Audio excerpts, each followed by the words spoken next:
그래서 여러분 아마 설교를 들으시면서 독수리에 관한 이런 이야기를 한 번쯤은 아마 들어보셨을 겁니다. 어떤 얘기냐면요. 독수리는 새끼를 훈련시킬 때 높은 둥지에서 일부러 떨어뜨린다는 거죠.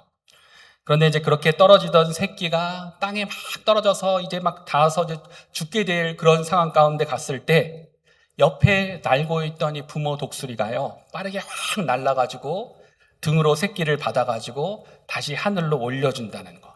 네. 그렇게 이제 반복하면서 새끼는 어떻게든 막 날아보려고 이렇게 하다가 그러다가 날개의 힘을 배우게 되고 그 날개로 멋지게 날게 된다는 겁니다. 그래서 저도 예전에 설교 시간에 이제 이 이야기를 들으면서 들을 때마다 참 은혜가 되었습니다. 하나님도 우리를 이렇게 훈련시키시는구나. 떨어져가지고 죽을 것 같지만 그게 아니라 마지막 순간에 품어주시는, 날개로 받아가지고 품어주시는 하나님. 그래서 나를 더 강하게 날 수 있는 강한 독수리로 훈련시키시는 하나님이시구나. 그렇게 은혜를 받았었는데, 그런데 요즘은요, 이런 예화를 함부로 사용할 수 없습니다. 왜냐하면은 이 성도님들이 예배 끝나고요, 바로 그냥 스마트폰을 꺼내가지고 검색해 보기 때문이죠. 그래서 챗 GPT, 제미나이, AI들한테도 이제 물어봅니다. 정말로 독수리가 이 새끼를 등에 그렇게 받아주는지, 그게 가능한지. 그리고 이제 그렇게 문의를 해보면요, 거의 똑같은 결론이 나옵니다. 새끼가 실수로 둥지에서 떨어지는 경우는 있지만 부모 독수리가 일부러 떨어뜨렸다가 공중에서 등에 받아 다시 올려주는 행동은 조류학 연구나 카메라 등의 관찰 기록에서 확인된 적이 없습니다. 그러니까 그런 독수리는 없다는 거죠. 그래서 이제 설교자도요, 예화를 사용할 때 반드시 사실을 확인해야 되는 그런 시대가 되었습니다. 잘못된 예화를 썼다가 은혜가 아니라 신뢰도가 그냥 확 떨어지게 되는 거죠. 그런데 오늘 말씀에 이사야 선지자는 분명히 독수리를 이야기합니다. 하지만 이 새끼를 등에 받아주는 그런 독수리가 아니라 하늘 높이 날개를 펴고 비상하는 그러한 독수리를 말하죠. 이것이 이사야 선지자 당시에도 볼 수 있었던 독수리의 모습입니다. 우리 출애굽기에 나오는 하나님의 말씀에 보면 독수리에 관한 이런 묘사가 나옵니다. 내가 애굽 사람에게 어떻게 행하였음과 내가 어떻게 독수리 날개로 너희를 업어 내게로 인도하였음을 너희가 보았느니라. 이런 말씀이 있긴 한데, 이 말씀은 독수리가 진짜로 날개로 새끼를 얻고 다닌다는 이야기가 아니라 하나님께서 이스라엘 백성들을 어떻게 보호하고 인도하셨는지를 보여주는 아름다운 비유인 것이죠. 그리고 오늘 이사야 선지자는 독수리보다 더 중요한 것을 말합니다. 독수리의 힘이 아니라 그 힘의 근원 대신 하나님을 말하는 것입니다. 그래서 우리 뜨거운 여름 식지 않은 믿음, 그 시리즈로 지금 가고 있고 4번째 시리즈인데요. 오늘은 이사야서 말씀을 통해 광야 같은 우리의 삶에서 지치지 않는 새로운 힘을 얻을 수 있는 그 지혜를 배우는 귀한 시간이 되기를 원합니다. 그렇게 오늘 말씀을 통해 우리가 가장 먼저 첫 번째로 결단할 것은 지치지 않으시는 하나님. 우리 하나님은 지치지 않으시는 하나님이라는 이 사실을 알고 그 하나님을 바라보는 것입니다. 우리에게 새로운 힘을 주시는 그 힘의 근원, 우리 하나님이 어떤 분이신지를 아는 것이죠. 우리 28절 말씀, 40장 28절 말씀을 다시 한번 한 목소리로 한번 크게 다시 한번 읽어보겠습니다. 너는 알지 못하였느냐? 땅끝까지 창조하신 이는 피곤하지 않으시며 곤비하지 않으시며 명철이 한이 없으시며. 아멘. 오늘 말씀은 우리 하나님이 어떤 하나님이신지를 우리에게 알려주고 있는 것이죠. 그런데 성경은 우리 인간에 대해서도 아주 솔직하게 기록을 하고 있습니다. 그래서 우리 인간은 어떤 자인가? 아무리 뛰어난 하나님의 사람들이라고 할지라도 우리 인간은 지치는 것이죠. 그래서 이번 여름 시리즈를 하면서도 우리가 계속 살펴봤습니다. 능력의 종, 불의 종이라고 하는 엘리야도 지쳤죠. 모세도 지쳤습니다. 요나 선지자도 지쳤습니다. 다윗도 지치고요. 세례 요한도 한때 흔들렸었죠. 심지어는 우리 예수님께서도 우리 인간의 육체를 입고 오셨기 때문에 피곤하여 우물가에 앉으셨습니다. 배 뒤편에서 베개를 베고 주무셨습니다. 사람은 누구나 지친다는 거죠. 이것이 성경이 우리 인간에 대해 아주 솔직하게 기록하고 있는 내용입니다. 그런데 성경이 하나님의 말씀이 증거하는 또 다른 진리는 오늘 우리 하나님은 다르다는 겁니다. 우리 하나님은 피곤하지 아니하시며 곤비하지 아니하신다. 이 말씀은 단순히 힘이 세다는 그런 말이 아니죠. 우리 하나님의 능력은 결코 소모되지 않는다는 뜻입니다. 우리 인간은 하루 일하면 피곤하죠. 봉사하면, 사역을 하면 지칩니다. 그리고 또 사람을 만나도 에너지가 빠지죠. 그래서 어떤 분은 사람을 만나면 막 에너지가 생긴다는 분도 있지만 대부분은 사람을 만나면 저도 막 에너지가 막 빠집니다. 그런데 우리 하나님은 아무리 역사하셔도 결코 지치시지 않으시다는 겁니다. 그래서 혹시 이렇게 생각하실 분들이 계실지 모르겠습니다. 아니, 하나님도 창조하시고 일곱째 날은 쉬셨는데 우리 하나님도 쉼이 필요한 거 아니신가? 그런데 하나님이 쉬시는 것은, 안식일을 만드신 것은 피곤해서가 아니신 거죠. 창세기의 안식은 하나님이 지쳐서 쉬신 것이 아니라 창조를 완성하시고 그 완성을 기뻐하신 것입니다. 안식은 회복을 위한 휴식이 아니라 완성을 기념하는 안식입니다. 그래서 성경은 우리 하나님은 피곤해서 곤비해서 안식하셔야 하는 분이 아니라는 것, 그것을 분명히 우리에게 알려주고 있죠. 그래서 오늘 우리 예배의 시작 송영 성경 말씀도 시편을 읽었지만 시편이 우리 하나님에 대해 어떻게 알려줍니까? 내가 산을 향하여 눈을 들리라. 나의 도움이 어디서 올까? 나에게 오는 이 도움, 이 힘의 근원이 어디서 올까? 이거를 이제 질문하는 거죠. 나의 도움은 천지를 지으신 여호와에게서로다. 큰 산을 바라보면서 나를 돕는 이 힘이 어디서 올까? 생각을 해보니까 큰 산에서 오는 것도 아니고요. 천지를 지으신 하나님으로부터 그 나에게 주시는 힘이 오는구나. 그 고백을 하면서 이어서 뭐라고 고백합니까? 여호와께서 너를 실족하지 아니하게 하시며 너를 지키시는 이가 졸지 아니하시리로다. 이스라엘을 지키시는 이는, 하나님의 백성을 돌보시는 이는 졸지도 아니하시고 주무시지도 아니하시노다. 아멘. 우리 하나님 피곤하시고 쉼이 필요하신 분이 아니라는 것이죠. 졸지도 아니하시고 주무시지도 아니하신다는 겁니다. 그렇다면 이런 진리가 우리에게 어떤 유익이 있습니까? 쉼이 필요한 우리는 우리가 쉬고 있는 중에도, 잠을 자고 있는 중에도, 그러나 우리의 하나님은 쉬지 않고 우리를 돌보시고 우리에게 새로운 힘을 주시는 분이시라는 것, 이것이 우리가 잊지 말아야 할 놀라운 축복인 것입니다. 창세 전부터 지치지 않는 힘이셨고 날마다 새로운 태양을 뜨게 하신 하나님, 날마다 새로운 달, 또 우리에게 이런 8월 달을 주신 하나님, 그리고 마지막 새로운 하늘과 새 땅이 이뤄지는 그 마지막 미래에도 우리가 의지할 수 있을 영원한 힘의 근원이시라는 이 진리가 우리가 잊지 않고 감사해야 될 그러한 내용인 것이죠. 그래서 우리가 또한 28절을 다시 보면 너는 알지 못하였느냐 듣지 못하였느냐 쭉 이야기를 하면서 이는 피곤하지 않으시며 곤비하지 않으시며 그러면 명철이 한이 없으시며 라고 우리 하나님에 대해 또 이야기합니다. 그의 명철은 한이 없도다. 그래서 이 명철이라고 번역된 히브리어 단어 테브나는요, 단순한 지식이 아니라 사물의 본질을 꿰뚫어 볼 수 있는 그러한 힘, 모든 것을 정확하게 이해하고 판단하고 가장 선한 방법으로 다스리는 그러한 지혜를 말합니다. 우리 지치지 않으시는 영원한 힘의 근원이신 하나님이신데 또한 영원한 명철, 완전한 지혜로 우리에게 힘을 주시고 우리를 돕고 계신 하나님이라는 것입니다. 그래서 아무리 좋은 이 최신 스마트폰일지라도 배터리가 방전되면 소용이 없는 것처럼, 또 아무리 태양광 설치를 잘 해놓고 또 우리 교회 보시면은 태양광 패널이 엄청 많이 달려 있습니다. 근데 그렇게 많이 설치해 놓았을지라도 햇빛이 없으면, 햇빛이 비춰주지 않으면 아무 소용이 없는 것처럼 우리는 영원한 힘의 근원 되신 하나님으로부터 그 힘을 공급받으며 하나님을 바라보며 그 힘으로 살아가는 그러한 존재라는 것입니다.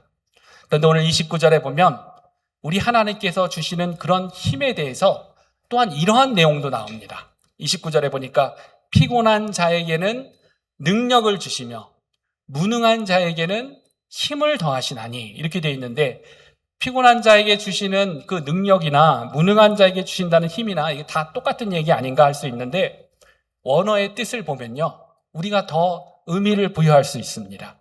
이 피곤한 자에게 주신다는 이 능력, 히브리어로 코아흐는 어떤 활력, 에너지를 준다는 그러한 뜻인데요. 근데 무능한 자에게 피곤한 정도가 아니라 아예 무능해서 뭔가를 할 수 없는 자, 그에게는 힘, 오츠마를 주신다고 하는데, 이 오츠마는 우리 몸 안에 있는 뼈라는 그런 의미도 있습니다. 그러니까 이 힘은요, 무능한 자에게 주시는 힘은 내적으로부터 오는 그러한 강건함을 주신다는 그러한 약속인 것입니다. 이러한 힘이 영원한 힘의 근원이신 우리 하나님으로부터 온다는 것이죠. 이것이 늘 피곤하고 무능한 우리도 다시 일어설 수 있는 우리 하나님이 주시는 축복인 것입니다. 그렇기 때문에 새로운 달 8월을 맞이한 오늘 우리가 기억할 첫 번째 진리는, 이 광야 같은 세상을 살아가는데 우리가 바라봐야 하는 것은 지치시지도 곤고하시지도 않는 영원한 힘의 근원이신 하나님, 이 사실을, 이 진리를 잊지 않는 우리 모두가 되기를 우리 예수님의 이름으로 축원합니다. 두 번째로 오늘 말씀을 통해 우리가 붙들 진리는, 그러한 하나님을 우리가 앙망할 때, 붙들 때 독수리처럼 새 힘을 얻어 비상하는 하나님의 백성이 된다는 그런 진리인 것이죠. 독수리처럼 새 힘을 얻어 비상하십시오. 우리 30절, 31절 말씀 우리 다시 한번 한 목소리로 읽어볼까요? 함께 읽습니다. 시작. 소년이라도 피곤하며 곤비하며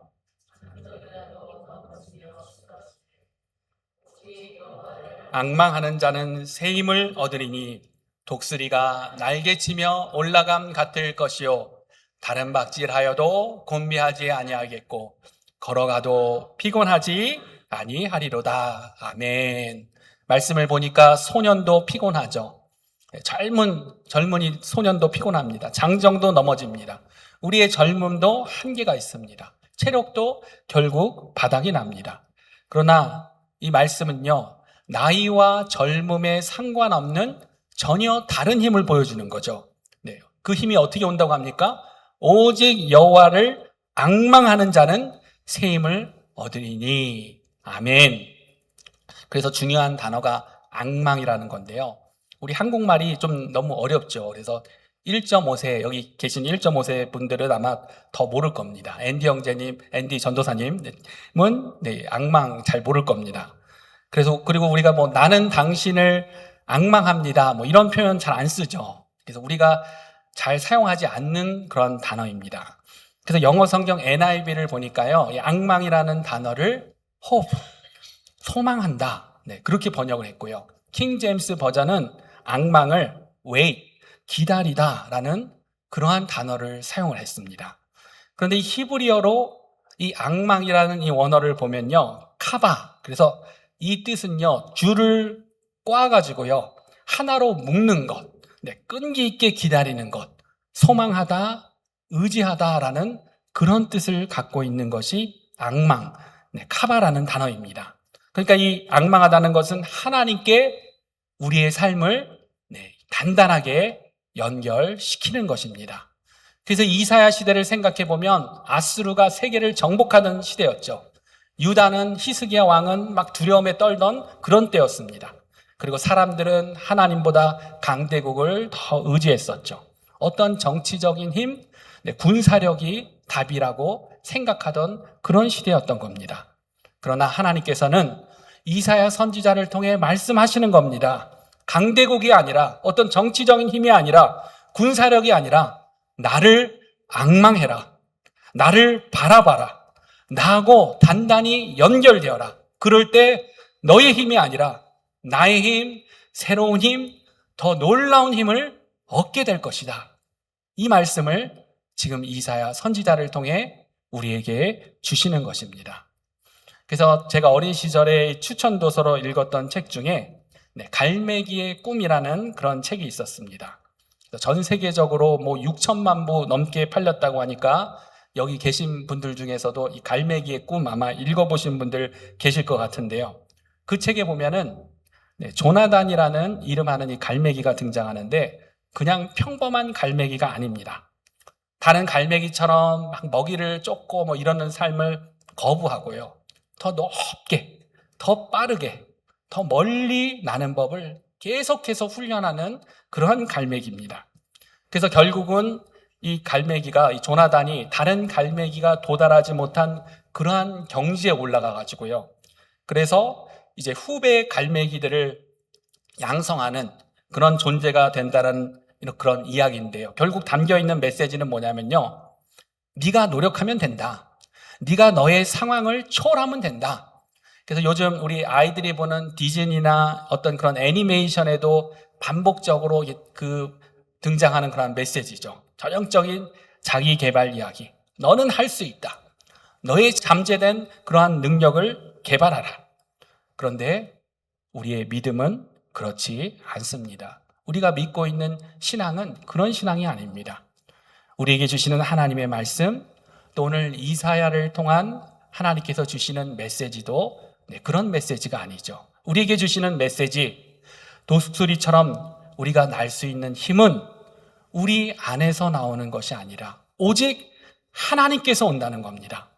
하나님을 앙망할 때, 하나님을 소망하고 하나님을 기다리고 하나님과 단단히 묶여진 삶이 될 때 그런 파워를 누릴 수 있다는 것입니다.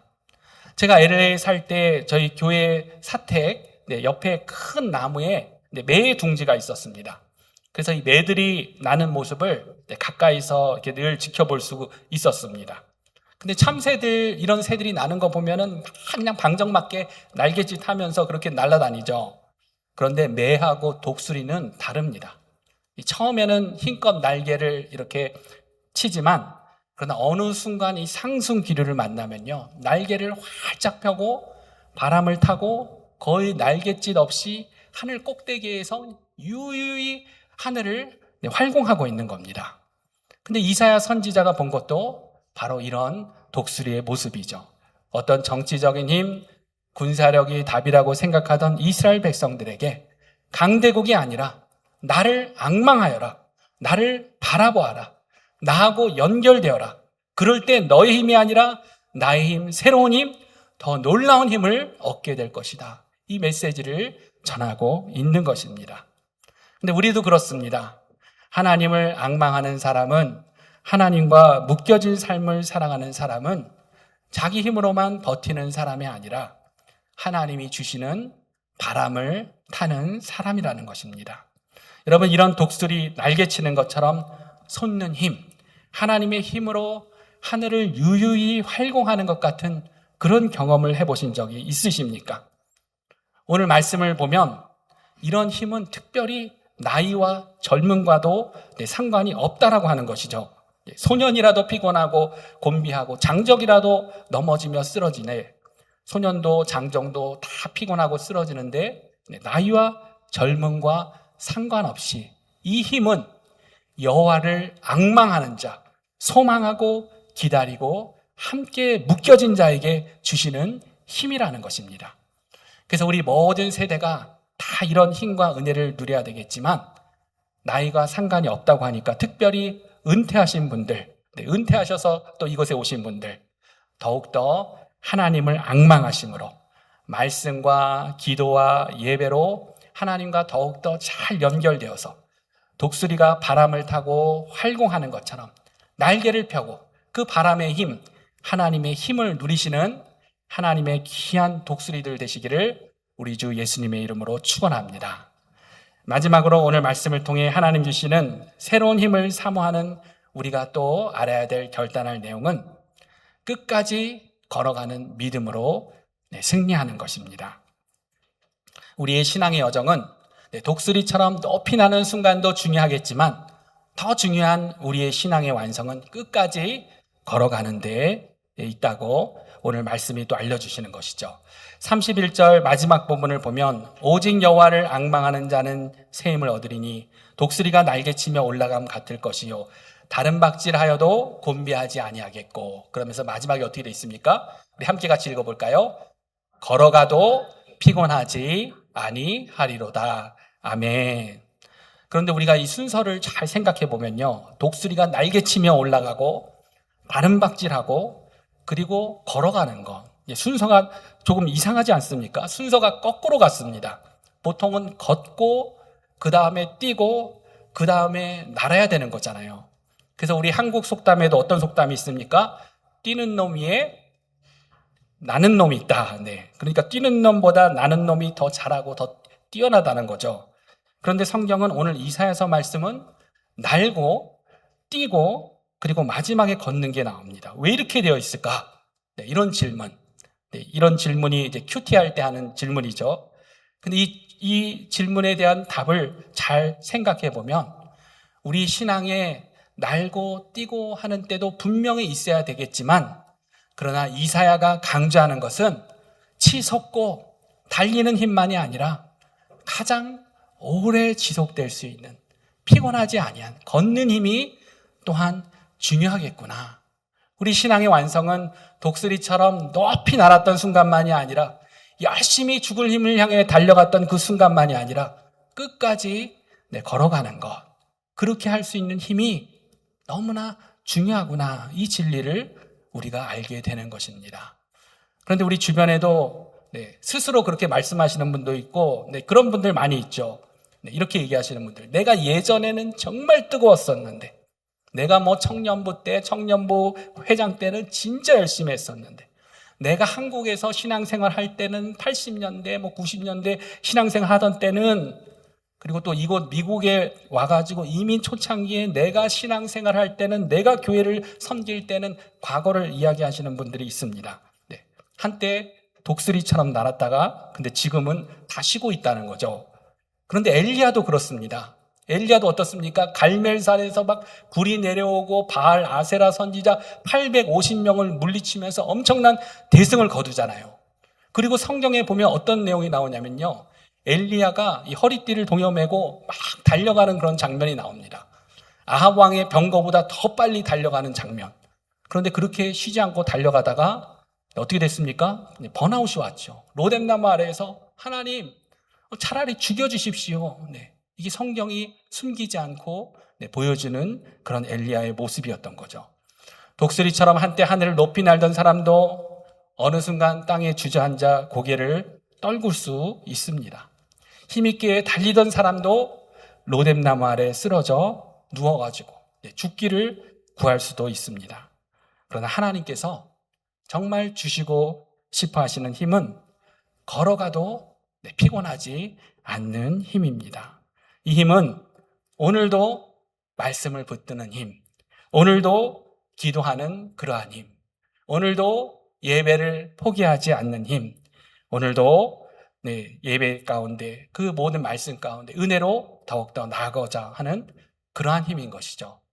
토끼와 거북이 이야기의 토끼가 아니라 거북이처럼 천천히 가더라도 멈추지 않는 그러한 힘인 것입니다. 늘 이 자동차를 타고 다니던 길을요, 그렇게 걸어가 보신 적이 있으십니까? 저는 LA는 좀 더 이제 복잡하니까 늘 몇 년 차를 타고 다니던 동네 길이었는데, 나중에 이제 자전거를 타고 가면서 보니까요, 차를 타고 갈 때는 몰랐던 것들이 막 보이기 시작하더라고요. 우리 동네에 이런 가게가 있었네. 차를 타고 맨날 빨리 지나다니니까 잘 못 보는 거죠. 그리고 길가에 이런 꽃이 피어 있었네. 이런 분이 여기에 살고 계셨네. 이런 것들. 그래서 독수리처럼 광활한 시각도 멋있겠지만 천천히 가는 사람만 볼 수 있는 풍경이 있구나. 그거를 깨달은 적이 있습니다. 근데 우리 신앙도 그렇죠. 천천히 하나님과 걸어가며 동행하는 사람만 누리는 그러한 은혜가 또한 있는 것입니다. 그래서 지난주에 제가 아프리카에서 온 선교사님을 이렇게 만났습니다. 그래서 저랑 신학교 때 만나가지고 알게 된 신학교 동기인데, 이분을 처음 봤을 때 이제 결혼 전 젊은 시절이었으니까 이제 더 그랬죠. 외모도 막 굉장히 출중하고요. 또 한국의 강남 출신, 또 컴퓨터 이 공학을 전공했고, 그러니까 보니까 얼마든지 세상적으로 그냥 성공된 길을 갈 수 있는 분이었습니다. 근데 하나님께 헌신해가지고 그 신학교에 오신 거죠. 그리고 늘 아프리카 이 선교사로 가시겠다고 했는데, 보통 그렇게 이야기하시는 분들도 여러 가지 사정으로 못 가시는 분들이 많으시니까 정말 그곳에 가실까 했는데, 이분이 지금 아프리카 이 케냐, 그것도 무슬림 인접 지역에서 사역을 하고 있습니다. 전기가 자주 막 끊기고요. 우물을 파야지 물을 마실 수 있는 그러한 곳. 그래서 어린 자녀들을 데리고 갔는데, 이제 자녀들이 커가지고 이제 큰 딸은 사춘기가 되었고요. 그리고 누뚱이 막내와 함께 딸 셋을 데리고 그곳에서 사역을 하고 있는 겁니다. 근데 사역하는 이야기, 마을에 그 염소 나눠주는 이야기, 차에다가 염소를 싣고 다니는 그런 이야기, 교회를 개척한 이야기, 또 우물을 파는 이야기, 이런 이야기들을 나누는데, 이 선교사님 얼굴을 보니까요, 얼굴에 그 기쁨이 있는 거예요. 그리고 행복해 보이는 거예요. 그래서 그분을 보면서 독수리처럼 화려하게 사역하는 것도 아니고, 이 일 저 일 막 정신없이 그렇게 다른박질하는 것도 아니고, 하나님이 주시는 힘으로 오늘도 그냥 묵묵히 그 힘으로 맡은 사명 그렇게 걸어가고 있구나. 그 모습이 저에게 되게 마음에 깊게 남았습니다. 우리 신앙 여정을 우리가 생각해 보면 하나님께서 주시는 독수리 같은 힘을 경험해야 됩니다. 혼자서 막 다른박질 하려는 것이 아니고요, 다른박질 할 수 있는 그 능력 주심도 우리가 경험해 봐야 합니다. 신앙에 이런 경험이 없으신 분은 꼭 해보셔야 합니다. 그런데 더 중요한 것은 걸어가도 피곤하지 않는 힘이라 생각합니다. 담임 목회를 시작하는 저에게도 보니까 가장 필요한 힘이 바로 이 힘이겠구나. 그렇게 생각이 되는 것이죠. 우리 주사랑교회도 필요한 힘입니다. 화려한 이벤트보다 꾸준한 믿음, 순간의 열정보다 평생의 신실함, 한 번에 높은 비상, 그리고 뚝 떨어지는 것이 아니라 막 달리다가 나무 밑에서 죽겠다고 누워있는 것이 아니라 끝까지 걸어가는 믿음, 이것이 우리 하나님께서 더욱 기뻐하시는 그러한 신앙인 줄로 믿습니다.